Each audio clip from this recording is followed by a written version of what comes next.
Gayon din ba ang karanasan ninyo sa tuwing tinatanggap ninyo ang banal na komunyon? Nararamdaman ninyo ba na si Kristo ay nagiging bahagi ng inyong pagkatao? Yun ang dahilan kung bakit gumagaan ang loob ninyo. Hindi lang dahil sa sermon, hindi lang dahil sa magandang awit, hindi lang dahil sa magandang liturhiya, kundi dahil si Jesus mismo ang nagiging bahagi ng ating pagkatao sa tuwing tinatanggap natin ang kanyang katawan at dugo.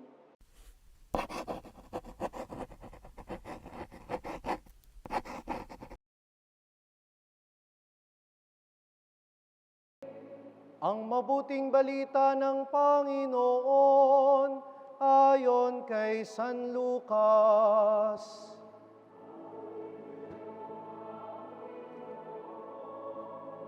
Noong panahong iyon, nagsalita si Jesus sa mga tao tungkol sa paghahari ng Diyos at pinagaling niya ang mga may karamdaman.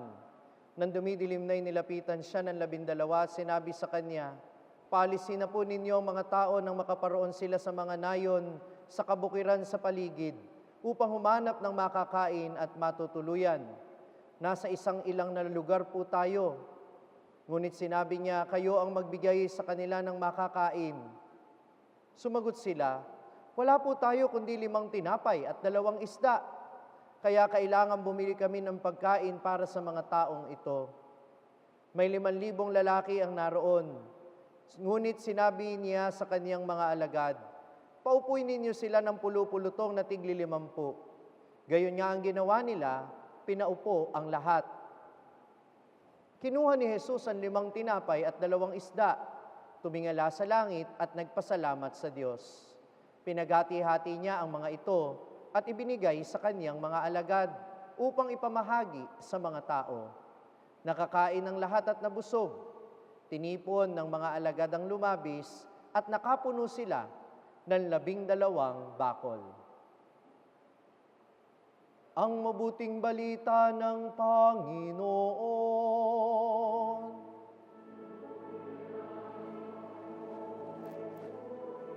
Magandang umaga po sa inyong lahat.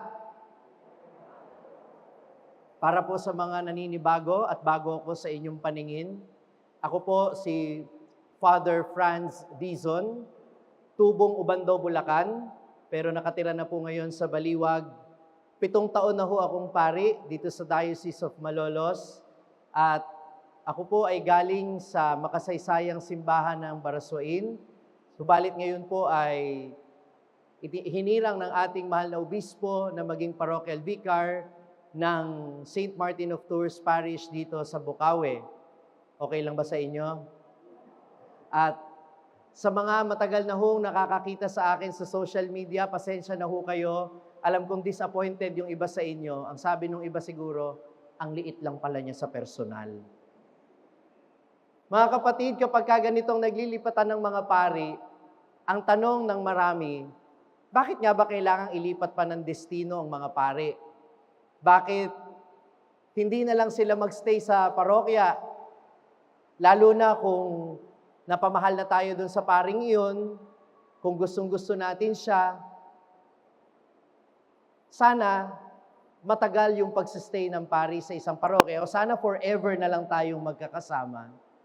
Pero minamahal ko mga kapatid, itong paglilipatan ng pari ay nagpapahayag ng isang katotohanan na narinig ko sa isang bagong ordained na pari na nag-Thanksgiving Mass last Friday. Sabi po niya sa kanyang Thanksgiving speech, "Hindi ko kailanman maaangkin ang pagkapari. Si Jesus ang dahilan kung bakit ako nagpari. Si Jesus ang dahilan kung bakit ako pari. At si Jesus ang dahilan kung bakit mananatili akong pari. Kaya hindi ko pwedeng angkinin ang pagkapari. Walang sino man sa atin ang pwedeng mag-angkin ng pagkapari, sapagkat ito ay kay Jesus lamang."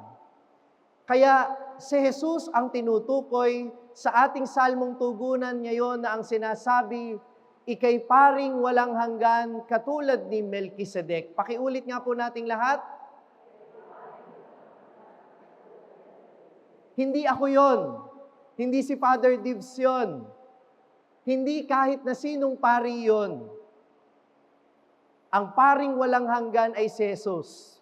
sapagkat kami ay limitado lamang, kami ay may hangganan lamang ang pananatili sa parokyang ito, kami may hangganan din ang buhay namin, mamamatay din kami at hindi na kami pare pag namatay kami.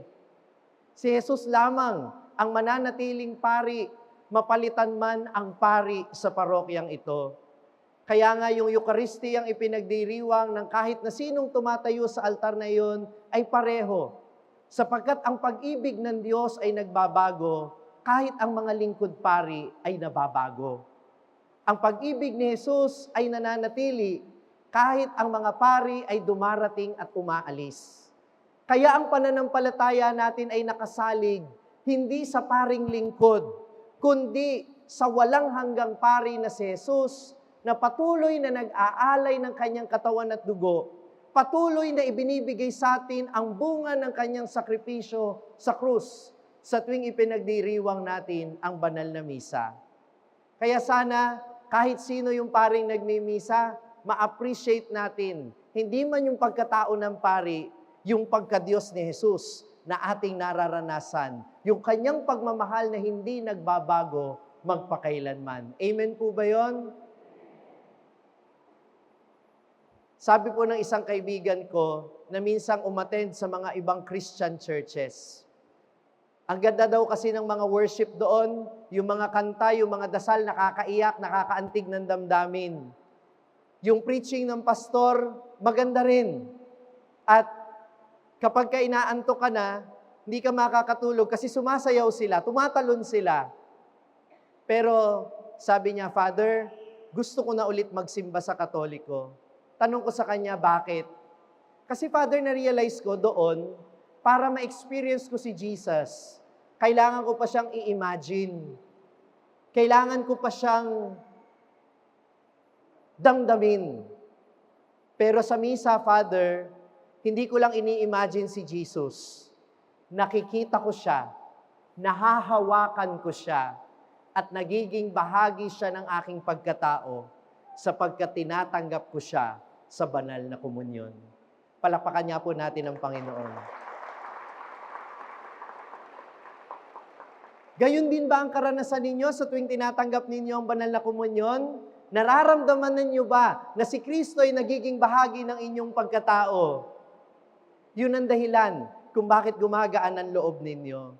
Hindi lang dahil sa sermon, hindi lang dahil sa magandang awit, hindi lang dahil sa magandang liturhiya, kundi dahil si Jesus mismo ang nagiging bahagi ng ating pagkatao sa tuwing tinatanggap natin ang kanyang katawan at dugo.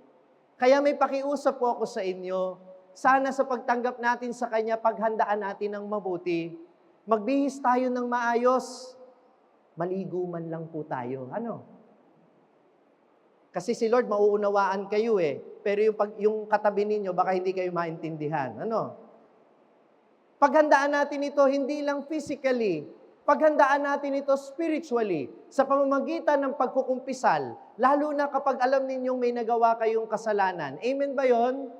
Kasi syempre, alam niyo yun, kapag umaharap tayo sa mga matataas na tao, pag pumupunta kayo sa mga boss ninyo, di ba? Nagbibihis kayo ng akma.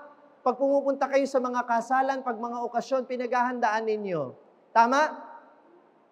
E di dapat lalo na sa pagharap natin sa Panginoon. Kasi ang nakakatagpo natin dito ay si Jesus mismo. Si Jesus na Diyos at Hari ng mga hari. Si Jesus na Panginoong nagligtas sa atin. Si Jesus na nagmamahal sa atin. Kaya ipakita natin yung pagmamahal sa Kanya sa pamamagitan ng paghahanda, sa pagsisimba, at sa pamamagitan ng ating pakikiisa sa pagdiriwang ng banal na misa. Amen po ba yun? Aasahan ko yan na pag nagmimisa tayo, masigla tayong makikisa sa pag-awit, sa pagsagot, at pakikipagsagutan sa akin sa homily. Tanong niyo sa akin, bakit? Kasi nakikita ko yung mga pilikmata ng iba, may humihilang demonyo. Oo, nakikipaglaban ako doon. Kaya lumaban ka. Sabihin mo sa katabi mo, lumaban ka. Huwag kang matutulog. Ayan. Kasi yung salita ng Diyos na tinatanggap natin sa banal na misa, ito rin ang pumupuspos sa atin ng pag-ibig. Paano natin mararanasan ang kanyang pagmamahal kung hindi din natin maririnig ang kanyang salita? Amen po ba yon? At kapag tayo pinuspos na ng pag-ibig ng Diyos sa banal na Eucharistia, ipinapaalala sa atin na tayo din ay dapat magbahagi ng pag-ibig na ito sa iba. Ito ang ibig sabihin ng paghahayo sa atin sa tuwing matatapos ang banal na misa. Hindi lang tayo binubusog sa kanyang pag-ibig. Inaanyayahan tayo na sa tanging pamamaraan natin, busugin din natin ang pag-ibig, ang ating kapwa. Simula sa ating pamilya, simula sa ating mga kaibigan, at sa ating pamayanan. Sasabihin natin, Father, paano ko maibabahagi ang pag-ibig ni Jesus sa iba? Hindi naman ako Diyos. Father, ako'y palaging kapos. Alam mo yun, Father, nagpapakabait naman ako, pero parang kulang pa rin. Alam nyo, ganito lang yan. Isipin ninyo yung mga alagad sa Ebanghelyo. Sabi sa kanila ni Jesus, kayo ang magpakain sa kanila. Pakiulit nga po ninyo. At yan ang mensahe ng Panginoon sa atin sa tuwing matatapos ang banal na misa. Pinakain ko kayo ngayon, kayo ang magpakain sa kanila sa inyong paglabas. 5 tinapay at 2 isda lang ang meron sila. Kapos na kapos kung tutuusin sa 5,000 na naroroon para pakainin nila. Pero nang nilagay nila yung 5 tinapay at 2 isda sa kamay ng Panginoon, naging higit pa sa sapat yung kanilang konting nakayanan. Ang hinihingi lang ng Diyos mula sa iyo ay kung ano yung kaya mo. Alam ng Diyos na kapos ka, kung paanong ako bilang pari ay kapos din. Pero ilagay natin sa Diyos ang ating mga sarili at sigurado akong anumang kakulangan natin ay Kanyang pupunan. Naniniwala ba kayo doon? Amen? Na kapag inilagay natin sa Diyos ang anumang ating nakayanan, kapag inilagay natin sa Diyos ang ating buong pagkatao, ilagay natin ang ating mga sarili sa kamay ni Jesus, tayong kulang-kulang ay magiging higit pa sa sapat. Sapagkat pupuspusin tayo ng biyaya ng Diyos na dumadaloy sa pamamagitan ng sakramento ng banal na Eucharistia. Kaya sa totoo lang, napakaraming nawawala sa atin kapag hindi tayo nagsisimba. Lalo nating mararamdamang kulang tayo kapag hindi natin tinatanggap si Kristo sa banal na komunyon. Amen ba yon? Kaya minamahal ko mga kapatid, ito lang po ang huling pakiusap ko sa inyo. Ako rin na inyong bagong lingkod pari ay kulang. Hindi lang po ako kinulang sa height. Marami pa ho akong ibang mga pagkukulang. Kaya ang pakiusap ko sa inyo, ipagdasal po ninyo ako sa Panginoon. Ipagkatiwala po ninyo ako sa Kanya para mapunan niya ang anumang mga pagkukulang ko. Amen? At sana kayo din, tulungan ninyo akong mapunan ng mga pagkukulang ko sa pamamagitan ng inyong pagtatama sa akin kung kinakailangan. Sa pamamagitan ng inyong pagpupuno sa aking mga pagkukulang. Tulungan po ninyo ako. Magtulungan po tayo. Sapagkat lahat tayo kulang-kulang. Hindi lang dahil pinupunan tayo ng Diyos, kundi kaya nating punan ang pagkukulang ng isa't isa. Amen? Yan ang ibig sabihin ng pag-ibig. Pinupuno tayo ng Diyos, kaya pupunuin natin ang isa't isa. Pinapakain tayo ng Diyos, pakakainin natin ang bawat isa. Yan ang ibig sabihin ng maging simbahan, kaya tayo'y tinatawag ding katawan ni Kristo. Sapagkat kapag tayo ay pinuno ng Kanyang pag-ibig, tayo ay inihahain sa iba upang magpuno din sa kanilang pangangailangan. Amen. Ang narinig niyong pagninilay ay bahagi lamang ng aking Sunday homily na dineliver ko sa St. Martin of Tours Parish dito sa Bukawi, Bulacan. Welcome po kayong lahat dito mga ka-SMS. Pumunta lang kayo dito kapag araw ng linggo at gusto ko ring makasama kayo sa pagdiriwang ng banal na misa. Masusundan ninyo ang pagninilay na ito sa aking YouTube channel, ang Sa Madaling Sabi ni Father Franz Dizon, at maaari nyo ring makita sa iba't ibang mga social media platforms, sa Facebook, sa TikTok, sa Instagram, sa Twitter. Gayon din naman, inaanyayahan ko kayo na i-download ang #1 Catholic meditating app sa buong mundo, ang Hallow app. Ang prayer app na ito ay makakatulong sa inyong pananalangin at dito maririnig din ninyo ang aking mga daily reflections, ang pagninilay ngayon kasama si Father Franz Dizon sa Hallow app. I-download lang po ninyo ang Hallow app, hallow.com/pagninilay para makakuha din po kayo ng discount para sa inyong subscription. Mapapakinggan din ninyo ang aking mga pagninilay araw-araw sa Spotify, hatid sa inyo ng Hallow app. Hanapin lang po ninyo ang pagninilay ngayon. Muli, ako po si Father Franz Dizon mula sa Diocese of Malolos. Ngayon, nandito sa Bukawi, Bulacan, St. Martin of Tours Parish. Magkita-kita po tayong muli at hanggang sa susunod na pagninilay.